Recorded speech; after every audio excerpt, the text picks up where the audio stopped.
السلام أعزائي المشاهدين، نتمنى تكونوا على خير وبخير. المهم أخوتي، الناس اللي سولوني على الطوندوز الثمن ديالها. الثمن ديالها أخوتي هو 800 درهم.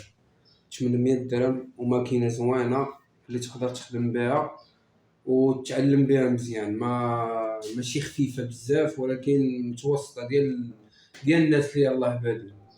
المهم اخوتي، والناس اللي دواو ليا على الشعر الفوق، الشعر اللي كيكون رطب وكيكون مغوفل، كيفاش نتعاملوا معاه.